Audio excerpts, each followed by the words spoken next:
Welcome to The Explainer.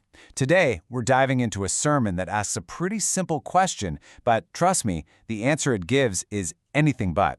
It's a view of the Bible that might just reframe how you think about the whole idea of judgment. So let's get right into it. So the whole thing kicks off with this one. Direct question. What is the Bible? Seems basic, right? We all think we know.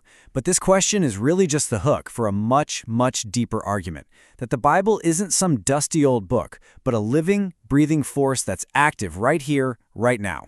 All right, so how does the sermon start to build this case? Well, first things first, it has to establish the absolute, undeniable authority of the text. The whole idea is, to even begin to understand the Bible, you first have to accept the power and the authority it claims to have. And to do this, the sermon makes this is a wildly bold claim.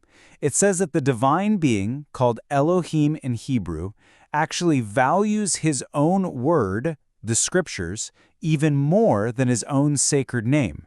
Now that is how you raise the stakes right from the get-go. So you've got to be asking, why make such a radical claim? Well, the logic in the sermon is pretty straightforward. The Word isn't just a collection of stories or rules, it's the full-on revelation of God's very nature. So your reaction to the book, that is your reaction to its author. You can't separate them. If you reject one, you're rejecting the other. Okay, so now that the word's supreme authority is locked in, the sermon throws a real curveball. It introduces its core paradox, the idea that this one single text can act in two completely opposite ways. And it all depends on you, the reader, and how you come to it. And this duality gets a name, the Torah of death versus the Torah of life. Now, Torah just means law or instruction. So on one side, the word convicts you. It exposes your sin. It pierces your heart. It's an experience that, our human nature just wants to resist. But for a heart that's surrendered, that very same word becomes the Torah of life. It heals, it sustains, it leads you to righteousness. And here's the kicker.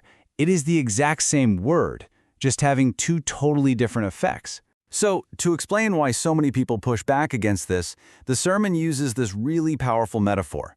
It calls the word a mirror, It reflects back all the things about ourselves that we'd really rather not look at. And just like when you see a bad reflection, what's the first impulse? For a lot of people, it's to just turn away and pretend they didn't see it. And this right here, this is the pivot point for the entire sermon.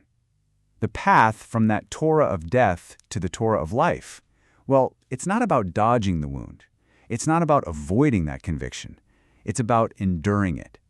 The whole argument is that the healing you're looking for is only on the other side of that really painful but necessary self-awareness. So we've got the word's authority, we've got its two-sided nature, but then the sermon takes this huge turn. It starts arguing that this abstract word isn't just a text at all. No, it's meant to be understood as a person, the Messiah. The sermon starts weaving together all these specific messianic titles from all over the scriptures, names like the branch from the prophets, or ancestral titles like the seed of Abraham, and even really unique roles like being a high priest in the order of Melchizedek. By doing all this, it's arguing that reading the Bible becomes a direct encounter with a person. The book isn't just about him. In a very real spiritual sense, it is him in written form. And all of this, the authority, the paradox, the personification, it has all been building to this one final moment, the sermon's big reveal. It's finally time to answer that question from the very beginning. So, what is the Bible? And there it is. The Bible isn't just a history book. It's not a self-help guide. The sermon's absolutely stunning conclusion is that the Bible is the book of life, the actual record used for the final judgment. It says that the very act of reading it is like a trial, a place where you are standing before the divine throne, the great white throne, every single time you open its pages. Wow.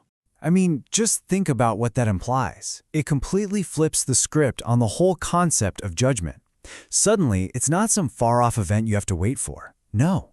According to this view, judgment is happening right now, in the present tense.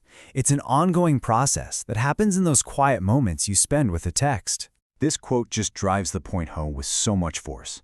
The sermon says the same books that will be opened at the final judgment are opened before you even now. Those books from Revelation, from visions of the end times, the argument is that they're the same books you can go pick up off your shelf today. The final accounting, in a way, has already started.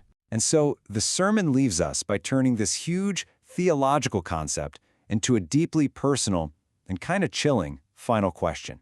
If reading the Bible is a form of judgment that's happening right now, if the books are open as we speak, what is being written on your page?